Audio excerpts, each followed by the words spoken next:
Hola, ¿qué tal? Buenas tardes y bienvenidos a Visionarte.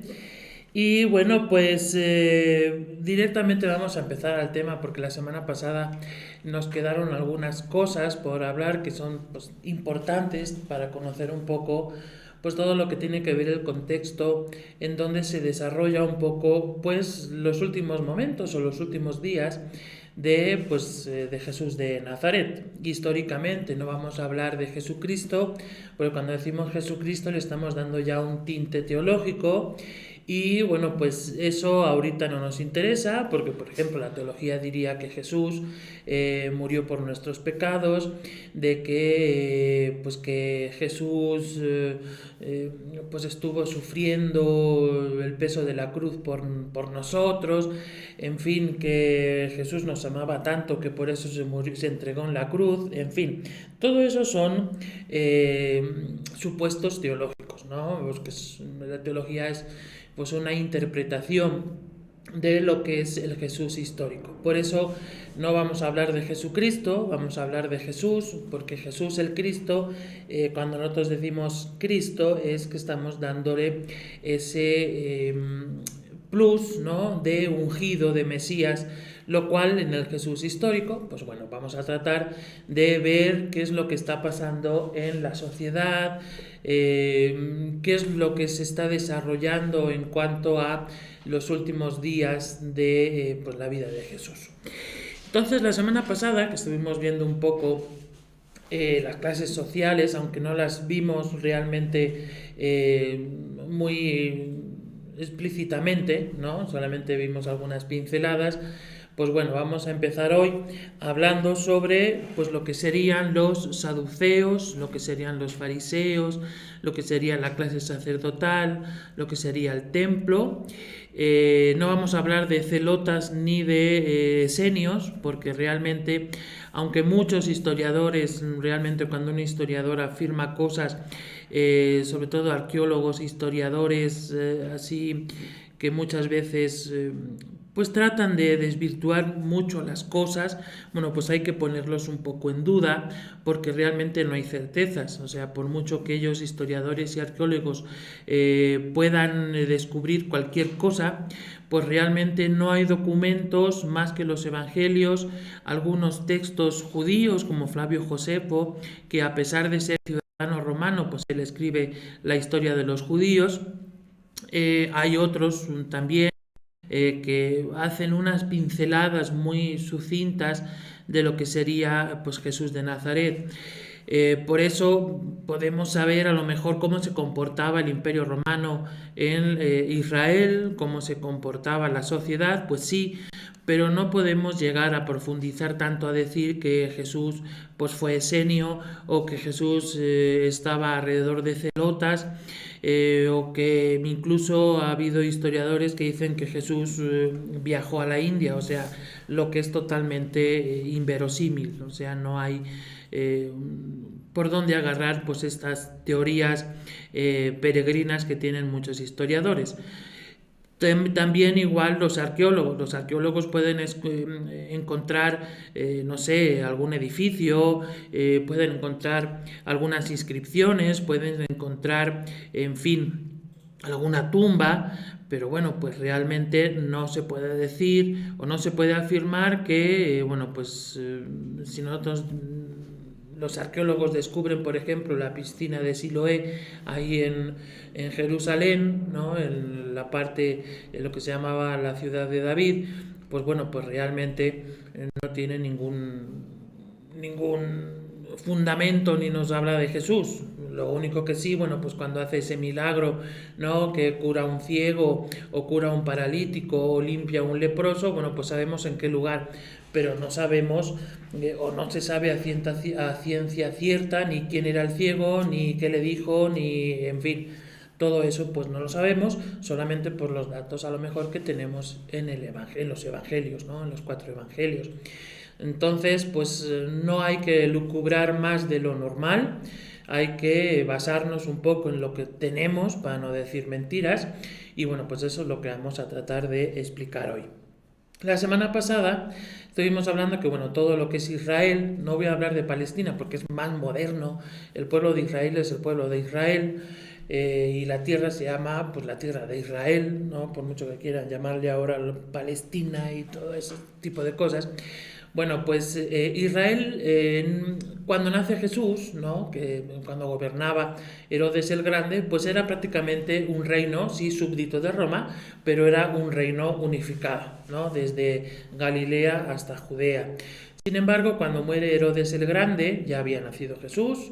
Durante pues el desarrollo de su infancia, pues muere Herodes el Grande, y bueno, pues reparte el reino en dos hijos que tenía Herodes el Grande. Uno era Herodes Antipas y el otro era Arquelao.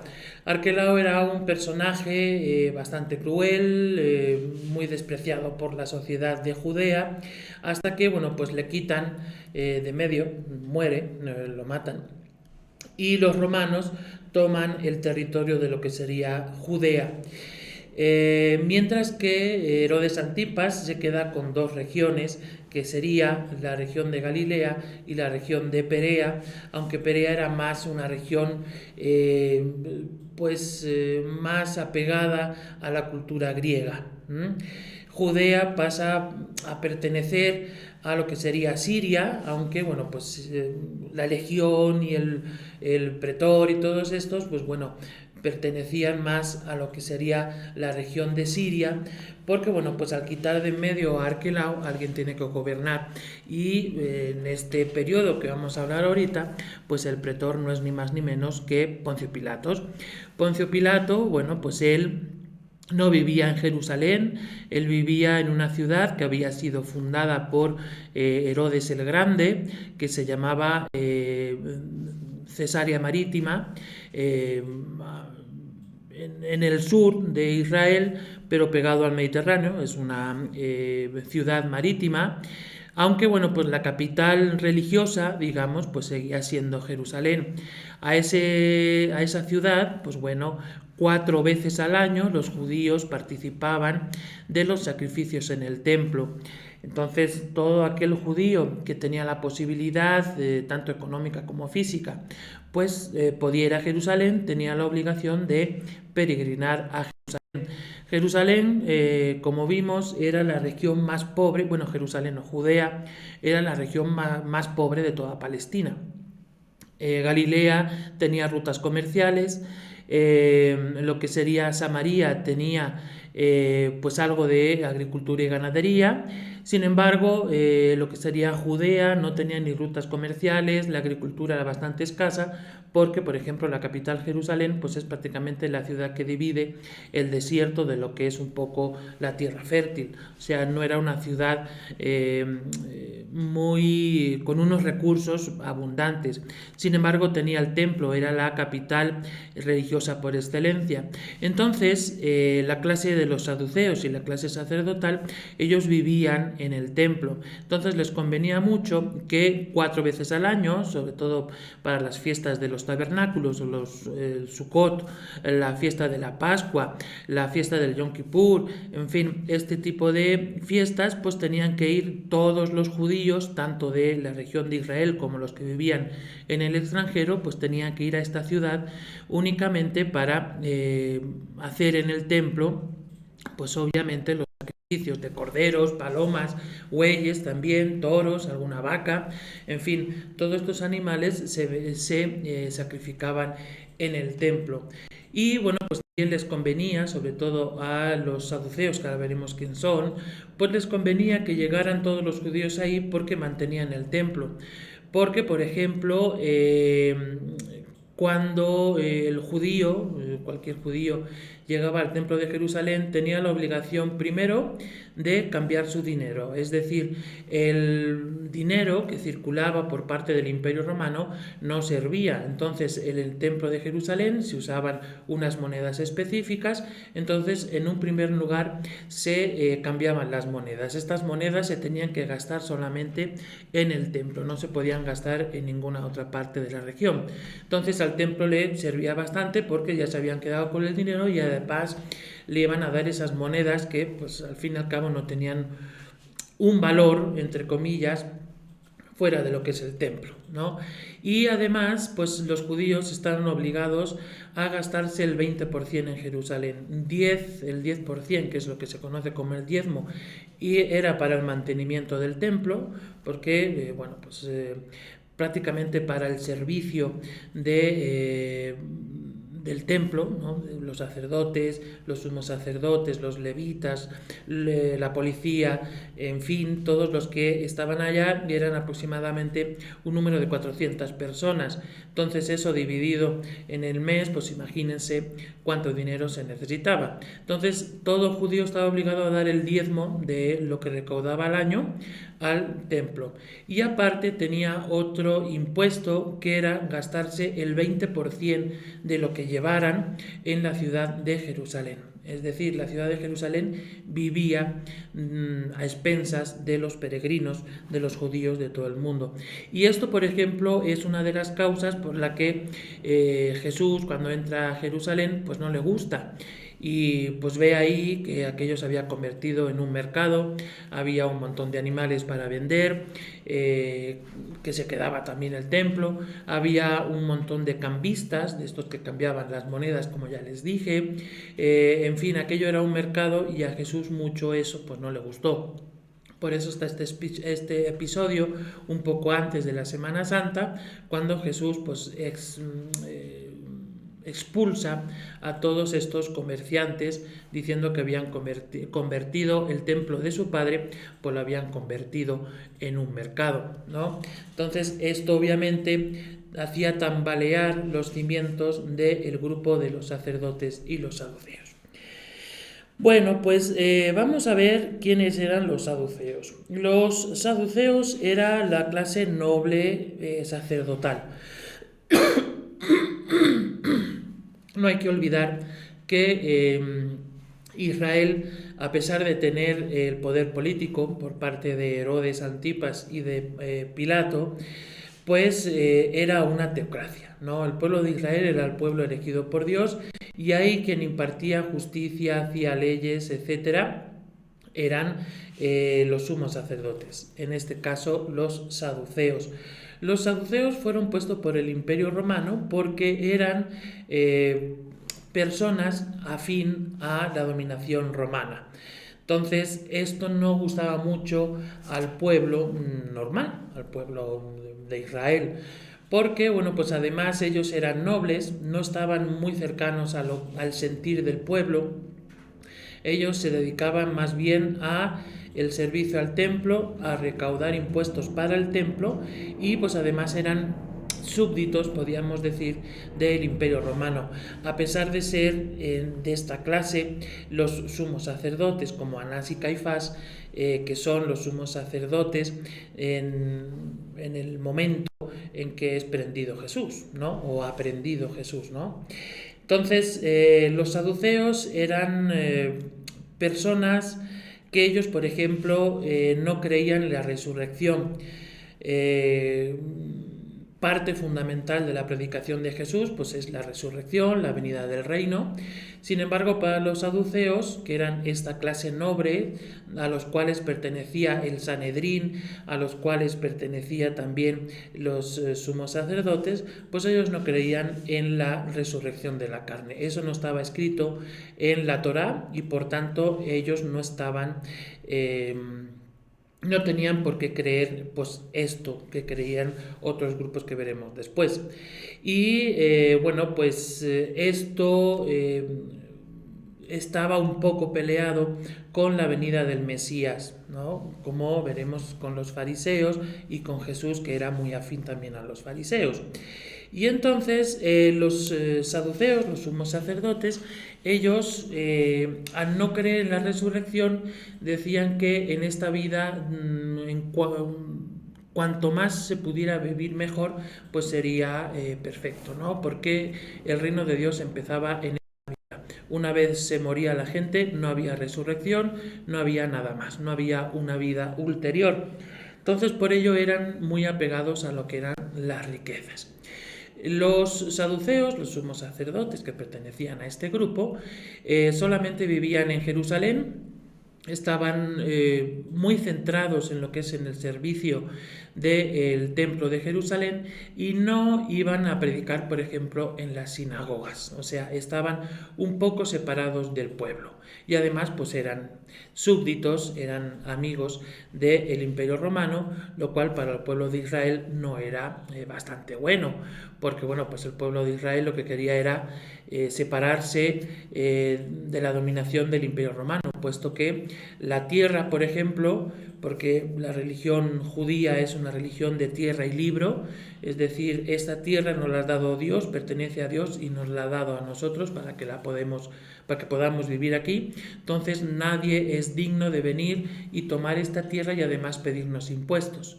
Sin embargo, los saduceos decían lo contrario. Esa tierra estaba dominada por el Imperio Romano y se tenían que pagar tanto impuestos al templo como al Imperio Romano, ¿no? Entonces, por ejemplo, también hubo un altercado con Poncio Pilato. Él quería poner emblemas del emperador en el templo y bueno, para los judíos no se puede hacer representaciones de animal o de persona. Entonces, en el templo no se pueden poner escudos con un águila. Los saduceos y los sumos sacerdotes se lo permitieron y entonces todos los demás grupos, como los fariseos y los celotas, pues hicieron una gran revuelta hasta el punto de que Poncio Pilatos tuvo que quitar esos emblemas con el águila que había puesto en los muros del templo, ¿no? Entonces, hasta ahí podemos ver las diferencias entre los saduceos, muy afines al Imperio Romano y al dinero, y entre los fariseos y otros grupos. En cuanto a los fariseos, después, el pueblo de Israel, cuando llega de Babilonia, se encuentra de que no hay templo. Es decir, no hay donde ofrecer sacrificios y por lo tanto no había una clase sacerdotal como en los tiempos de Jesús.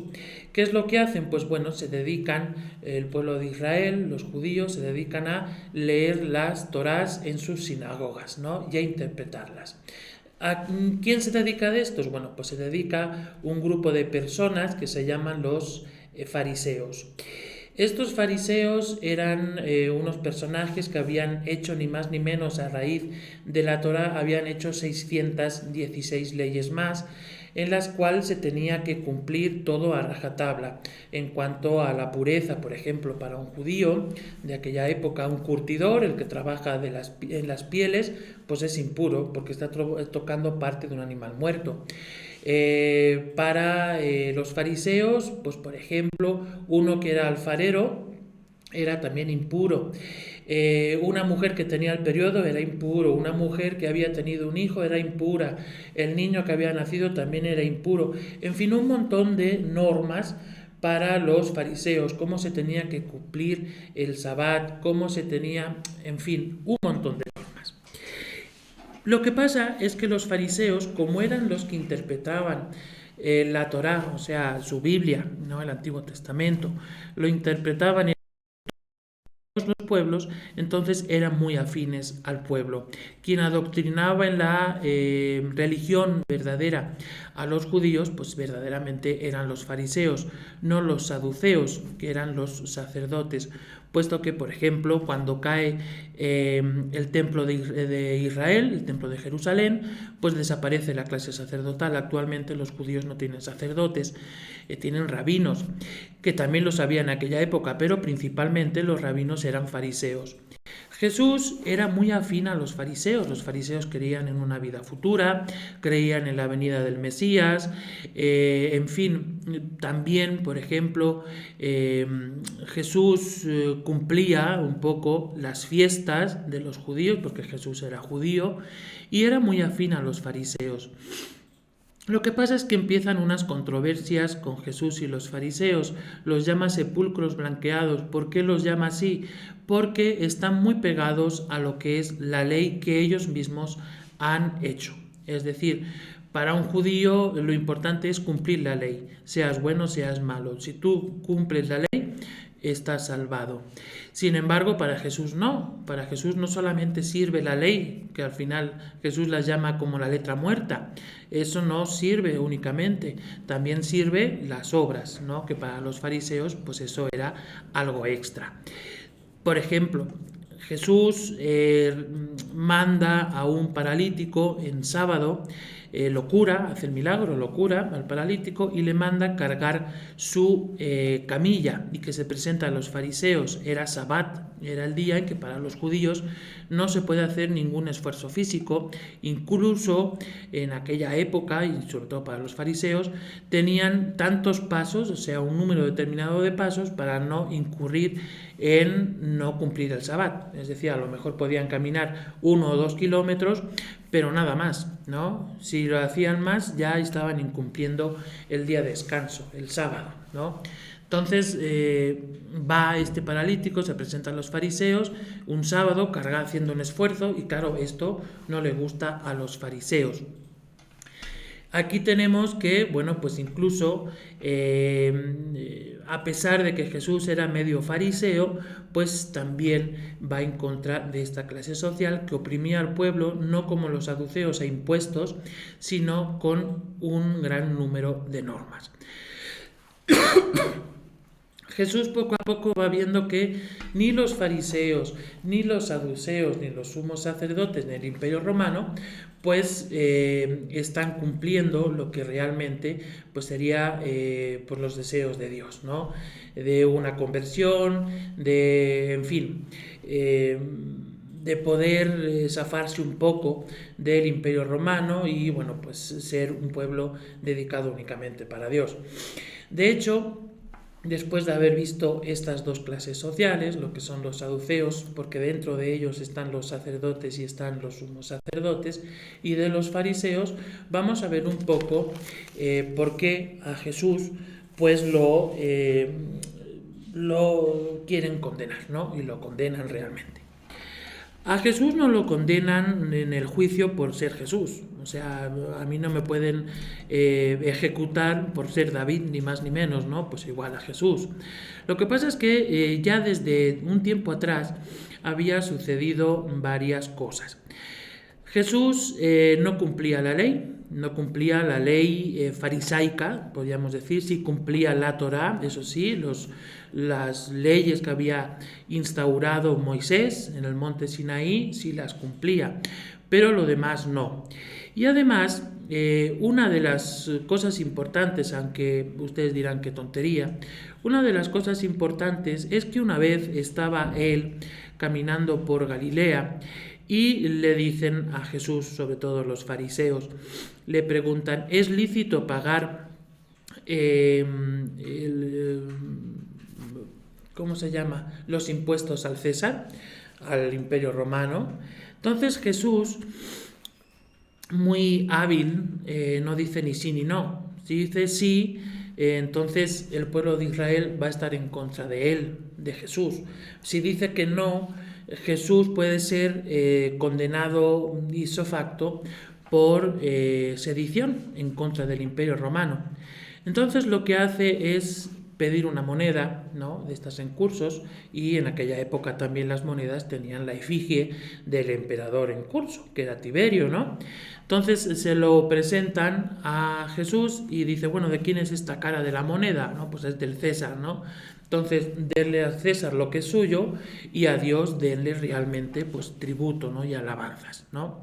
Entonces, con eso Jesús se quita un poco el problema de en medio, porque era una pregunta obviamente capciosa para poder tomar a Jesús, porque ya era una piedrita en el zapato, ya estaba en contra de los fariseos y estaba en contra de los saduceos por predicaciones, ¿no?, y por hechos.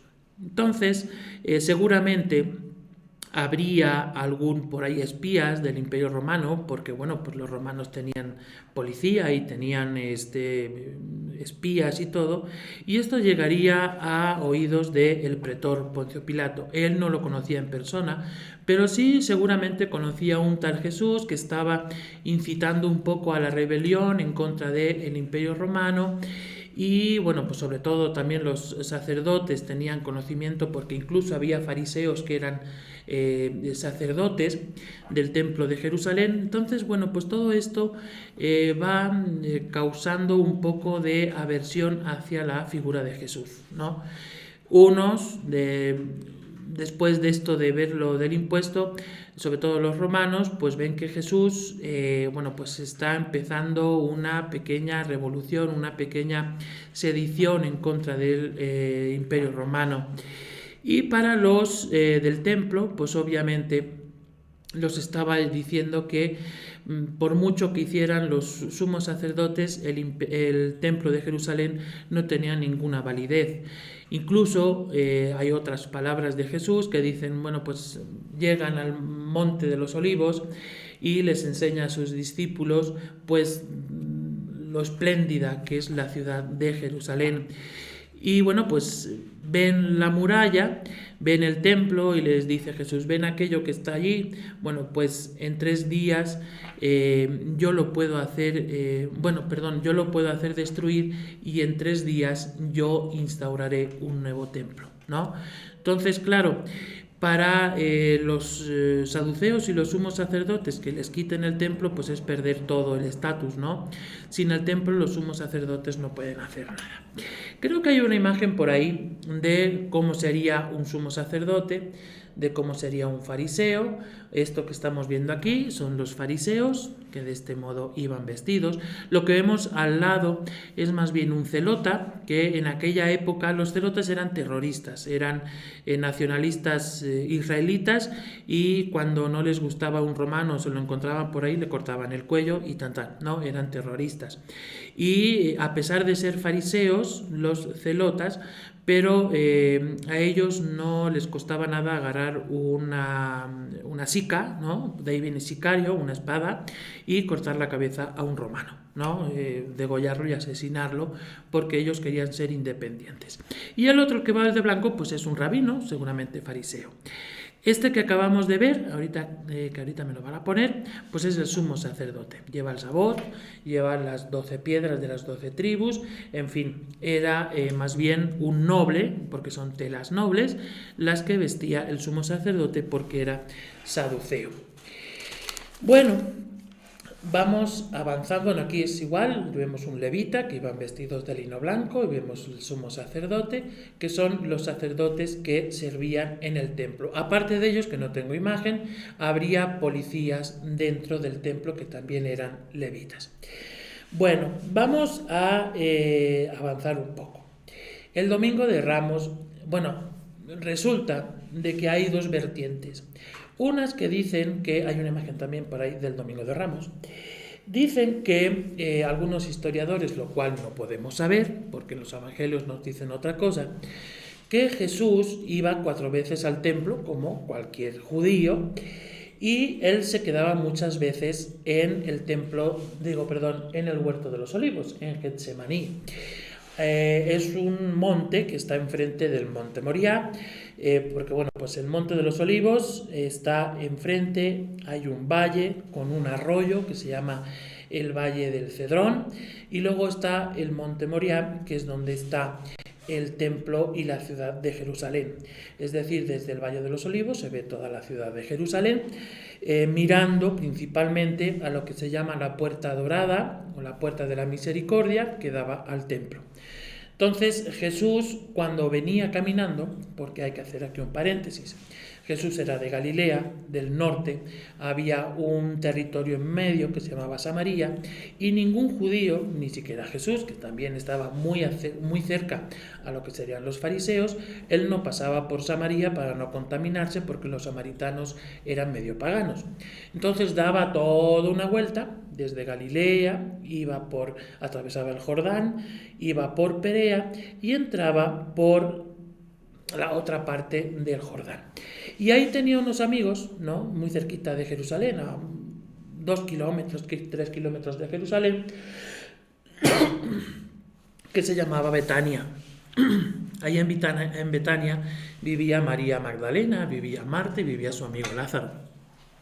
Entonces entraba por esta parte, se hospedaba un poco con sus amigos y iba hacia las peregrinaciones habituales de los judíos y se quedaba en el huerto de los olivos, ¿no? No solamente se quedaba ahí con sus 12 discípulos, era un montón de gente, y pues ahí se quedaban a pernoctar, porque la ciudad luego se quedaba pequeña para tanto judío. Entonces, Se dice que el Domingo de Ramos no pasó en la Pascua, sino que pasó en la fiesta de Sukkot, que es en otoño más o menos, y se llama la fiesta de los tabernáculos, donde los judíos en sus casas hacían una especie de cabañita con unos palos y ponían techos de palma en fin, para refugiarse un poco, porque durante las fiestas del Sukkot los judíos pasaban gran parte del día en estas chabolitas, no en las casas de piedra de Jerusalén, conmemorando la estancia del pueblo de Israel en Egipto. Eso es la fiesta del Sukkot. Entonces es muy posible que Jesús entrara en Jerusalén cuando todos los judíos estaban agarrando estas palmas para hacer sus cabañitas, ¿no? Por eso salían al encuentro de Jesús con unas palmas. Sin embargo, en los evangelios nos dice que no. Ahí hay una versión un poquito más teológica. Resulta de que Jesús llega a Jerusalén desde Betania, de estar con sus amigos, llega a Jerusalén y se queda con todos los judíos en el Monte de los Olivos, como era habitual, para participar en las fiestas de la Pascua. Estando ahí Jesús, hace un símbolo, que este símbolo tiene dos vertientes. Una va en contra de los sacerdotes porque Jesús se va a proclamar Mesías, y otro va en contra de los judíos porque además Jesús se va a proclamar rey de los judíos y va a ir en contra de los romanos, ¿no? Nadie es rey de los judíos más que el César, ¿no? Entonces Jesús, que está en el Monte de los Olivos, resulta de que le dice a sus discípulos: vayan y pidan por ahí o vean por ahí si hay un burro blanco. Tiene que ser un burro blanco, pequeñito, o sea que acaba de nacer, un pollino. Y entonces los discípulos lo encuentran, se lo piden a un señor que se llamaba de apellido Marco, y bueno, pues le da el burro, pues se lo da, no se lo presta. Entonces Jesús hace referencia al Antiguo Testamento. El hijo de David, Salomón, cuando es proclamado rey, es ungido en el valle del Cedrón, donde está Getsemaní, y de ahí parte en burro y entra por la puerta dorada en dirección al templo. Entonces esto quiere decir que Salomón se proclama rey, es el ungido, es el Mesías. Jesús hace el mismo hecho antes de entrar a Jerusalén por la puerta dorada, que creo que hay una imagen por ahí, ¿verdad? De la puerta dorada, no creo que no. No sé. Bueno, ponme el mapa. Creo que hay un mapa de una... Exactamente. Si nosotros vemos ahí donde está el templo, bueno, pues la puerta dorada está justo en esta parte de acá, ¿no? En el Valle del Cedrón. Entonces, por ahí Jesús agarra el burrito, baja el Monte de los Olivos, llega a el arroyo del Cedrón y tiene que subir de nuevo el Monte Moriah para llegar al templo. Y entra por esta puerta que únicamente era usada por los reyes. Por eso se llama la puerta dorada. Todo el que entraba por ahí era Mesías, porque era ungido, el salvador del pueblo, y además era rey. Cuando obviamente el pueblo de Judea ve que Jesús está haciendo este hecho, pues obviamente recuerdan a aquel rey Salomón. Entonces los judíos no son los que proclaman a Jesús, los que viven en Jerusalén, ¿no? Los de Jerusalén, no son los que proclaman a Jesús como rey, sino que son los galileos que venían con Jesús desde el norte, ¿no? Que acompañaban estas peregrinaciones. Entonces son ellos los que agarran las palmas y tiran los mantos en el suelo para que Jesús pueda pasar con el pollino. Ya vemos aquí una controversia, algo que ya para los sumos sacerdotes y romanos no les gusta. Jesús está proclamando Mesías, algo que los saduceos no podían tolerar, y estaba también proclamándose rey. Otro hecho importante que pasa después de que Jesús entra en Jerusalén es la expulsión de los cambistas del templo. Se vuelve a meter contra los sumos sacerdotes, puesto que dice que el templo se ha convertido en un mercado, expulsa a los cambistas. Los sumos sacerdotes dicen: bueno, ¿y ahora qué hacemos? ¿No? Que seguramente sería una revuelta pequeña y luego continuaría todo igual. Pero esto está rompiendo un poco con el estatus que tenían los sumos sacerdotes. Y es en ese momento cuando los sumos sacerdotes, que son los primeros que acusan a Jesús, porque al fin y al cabo Poncio Pilato, él no tenía ni idea de lo que significaba un señor entrando en un burro blanco por la puerta, pero para los saduceos sí, y además estaba metiendo mucho con el templo, Jesús. Entonces, de hecho, son los sumos sacerdotes los que capturan en un principio a Jesús. Después de eso, Jesús se va a comer. Hay una imagen por ahí de una casa.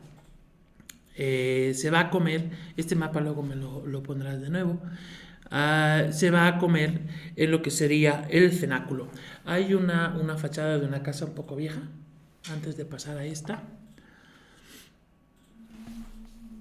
¿No? Creo que sí. ¿No? Bueno, pues esa. Bueno, pues entonces, esto que estamos viendo es el cenáculo. Es en esta casa donde vivía aquel Marcos, padre de un tal Juan Marcos, que escribiría el Evangelio de Marcos, un discípulo de Pedro. Bueno, pues en este lugar es donde Jesús le dice a sus discípulos que vayan, hablen con este señor, que seguramente sería un conocido de Jesús y seguramente fariseo, porque en este lugar, en la planta de arriba, en la segunda planta, era una casa de un rico, porque para tener dos casas, pues se necesitaba tener, dos pisos, se necesitaba tener mucho dinero, y entonces este Marcos, de apellido, pues seguramente sería rico. Entran a este lugar y celebran lo que sería... Hay algunos que dicen que Jesús no celebró la Pascua, lo cual es otro error, porque Jesús celebró la cena judía de la Pascua, ni más ni menos, por mucho que les digan que no, porque, por ejemplo, en el Evangelio de Juan se dice que es un día antes de la Pascua, pero los otros 3 evangelios dicen que es la cena de la Pascua, que es el rito más importante para los judíos, la Pascua, Pesá, porque, bueno, pues conmemoran la salida de Egipto, del fin de la esclavitud del pueblo de Israel. Jesús lo celebra y de hecho pues está ahí para celebrar la fiesta de la Pascua, ni más ni menos, porque Jesús era judío, no era cristiano, era judío. Y entonces entran a esta sala y cenan de este modo, que les voy a poner esta imagen. Jesús no se sienta en una mesa, ni se sienta en sillas. Todos estamos acostumbrados a que vemos un cuadro de la Última Cena y todos están así posando como en una fotografía, sentados, ¿no?, con Jesús en medio y todos aquí mirando de frente. Pues no, Jesús cenó como cenaban los romanos, en un en un triclinium, que es esto que estamos viendo. Cenaban recostados en la parte izquierda y con esta mano iban comiendo, ¿no? El lugar importante para los judíos no era el que estaba en medio. O sea, si nosotros vemos esta mesa, hay 3 personas, está sentado Jesús en medio. Bueno, pues realmente esto es incorrecto, porque el lugar de preferencia para los judíos era en la parte izquierda. El segundo era el lugar de preferencia. El último lugar de esa parte sería para el menor, seguramente ahí estaba sentado Juan. Por eso, cuando nosotros leemos el Evangelio y Jesús dice: alguien me va a traicionar, se recarga Juan en Jesús. ¿Cómo? Pues obviamente era muy incómodo que Jesús estuviera sentado y llegara Juan y se sentara, ¿no?, encima de él. O sea, eso es algo impensable. Entonces era mucho más fácil, estaba así Juan, y pues se recarga así en Jesús y le pregunta quién es, ¿no?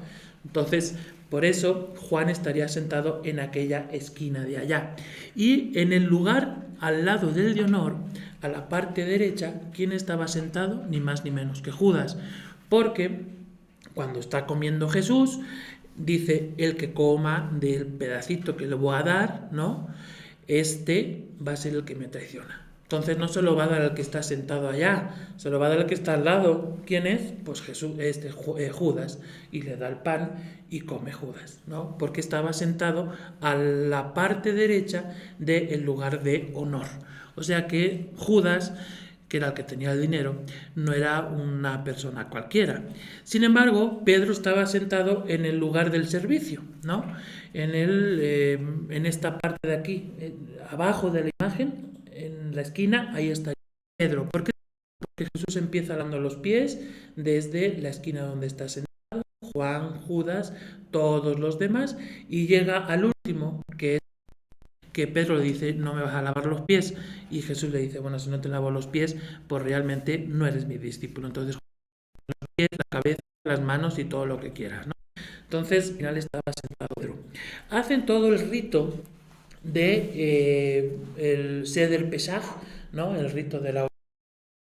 Y entonces siempre se guarda un pedacito de pan, se bendicen 4 copas, se han bebido 3 y entonces es el momento en esta tercera copa cuando Jesús les dice, esta es mi sangre y este es mi cuerpo, tomad y comed, ¿no? Que es cuando se instituye la Eucaristía. Terminando esto se cantan unos salmos y vendría al final la copa del cumplimiento o la copa de la consumación. Jesús no bebe esta copa, que dice, voy a beber del fruto de la vid hasta que yo sea elevado, ¿no? Es decir, no voy a tomar nada más del fruto de la uva hasta que pues yo sea glorificado. Entonces, la última copa no la bebe, está incompleta la cena de Pascua, porque se va a cumplir, se va a terminar esa cena de Pascua el día viernes, cuando está en la cruz, dice tengo sed, entonces un soldado agarra un poco de vinagre, se lo da a beber y el vinagre de la uva, ¿no? No era vinagre ni de caña ni de manzana, era vinagre de uva. Entonces es en ese momento cuando Jesús dice todo está consumado porque acaba de beber la última copa de la consumación. Entonces es cuando se termina la última cena, cuando Jesús ya está a punto de morir en la cruz, ¿no? Por eso, cuando nosotros celebramos la Semana Santa comienza, bueno, el Triduo Pascual comienza en el Jueves Santo y termina en la Vigilia Pascual. La misa, si ustedes van, lo pueden comprobar, solamente por curiosidad. Al final no se dice podéis ir en paz, la misa está, ya se terminó la misa, se da la bendición, no, sino que se hace hasta la Vigilia Pascual, porque igual que pasó en aquellos tiempos, Jesús empieza la instauración de la Eucaristía o la última cena empezando el jueves y se cumple el viernes, ¿no? Entonces por eso la misa dura 3 días, podríamos decir entre comillas. Terminado esto, ya me quedan 5 minutos, yo sé que ya no me va a dar tiempo. Es cuando empieza pues toda la pasión. Jesús vuelve a salir por la puerta la puerta de Jerusalén, baja todo el monte Moría, pasa el Cedrón y vuelve a subir a el huerto de los Olivos. Ahí había un montón de gente, ahí había peregrinos de toda Judea, no era para todo el mundo porque Jerusalén se quedaba pequeña. Entonces ahí había una serie de cuevas donde Jesús seguramente se podía refugiar durante estos días de peregrinaje. Entonces, obviamente, Judas, que estaba en esa última cena, le dice a Jesús, ya vete porque te necesito que hagas lo que tienes que hacer, ¿no? Entonces Judas, seguramente un poco decepcionado de Jesús, porque según Judas podía ser un celota, es decir, de estos que estaba totalmente en contra del Imperio Romano, pues ve que Jesús ni para atrás ni para adelante. Él no hace más que predicar y decir que el reino de Dios es el reino de Dios y aquel quiere acción. Entonces se decepciona y va a los sumos sacerdotes y les dice, bueno, yo sé que ustedes quieren capturar a Jesús porque ya están hartos de todo lo que está diciendo Jesús y si sigue así va a haber una revuelta. Los sumos sacerdotes dicen sí, vamos a pagar 30 monedas de plata y tú nos vas a decir quién es Jesús. Obviamente Judas ya había estado muchas veces en Getsemaní, sabía dónde se quedaba Jesús, en qué cueva, en qué árbol, donde fuera, y además lo conocía físicamente.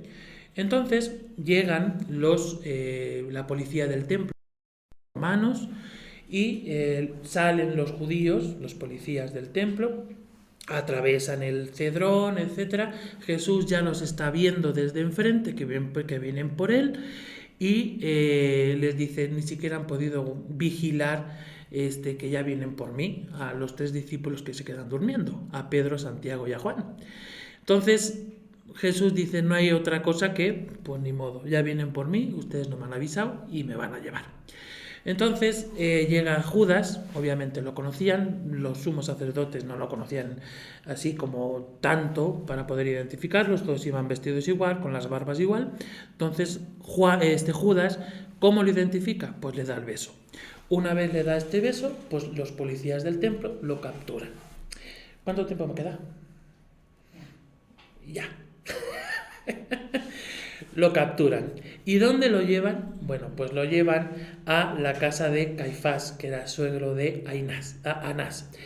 Los sumos sacerdotes no podían hacer un juicio durante la madrugada, en la noche, ni lo podían hacer en una casa particular.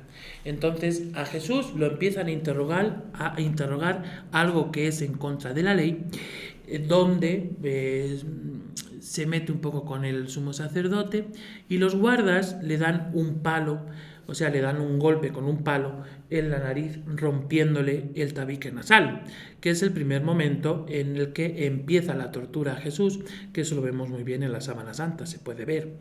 Y bueno, pues ahí empieza el juicio de Jesús, que ya no me dio tiempo a platicarle. La primera condena, son 3 ideas muy rápidas. La primera condena fue por ser una persona por blasfemo. Es decir, el sumo sacerdote Anás le pregunta a Jesús, ¿eres tú el Hijo de Dios bendito? Y le dice Jesús, yo soy. ¿No? Entonces es en ese momento cuando para el pueblo de Israel nadie se puede nombrar Dios, porque el único Dios es el Dios Yahvé. Entonces si tú dices que eres Dios, eres un blasfemo y tienes una condena de muerte. En aquel momento este delito se correspondía a la lapidación, pero los sumos sacerdotes no se quedaron tranquilos con eso, era un blasfemo y querían que sufrieran de verdad. ¿Y cómo lo podían hacer? Obviamente los sumos sacerdotes no podían condenar a la muerte de cruz a Jesús, porque no estaba permitido. Los sumos sacerdotes no podían condenar a muerte. Y entonces, ¿qué hacen? Lo llevan con Poncio Pilato. En la mañana lo llevan a la Torre Antonia y le dicen a Poncio Pilato, no le dicen, este es un blasfemo, porque eso a Poncio Pilato le hubiera valido un pepino, a mí qué me importa, sino que les dice, él es un sedicioso porque dice ser el rey de los judíos, el único rey es César, y además está diciendo que no paguemos impuestos. Esto sí era motivo para poder crucificar a Jesús. En fin, Poncio Pilato condena a Jesús 2 veces. La primera vez cuando lo flagela y la segunda vez cuando lo crucifica. Esto es totalmente ilegal. No se puede acusar y condenar a una persona por el mismo delito 2 veces. Me quedaron muchas cosas, yo lo sé, pero bueno, pues aquí lo vamos a dejar porque bueno, pues tendría para hablar 2 o 3 horas más, pero realmente no me da tiempo. Entonces, espero que estos datos les hayan sido de curiosidad y bueno, pues nos vemos aquí la semana que viene por Conéctate en línea a las 4 de la tarde en Visionarte. Los criterios expresados en este programa no son responsabilidad de Conéctate en línea.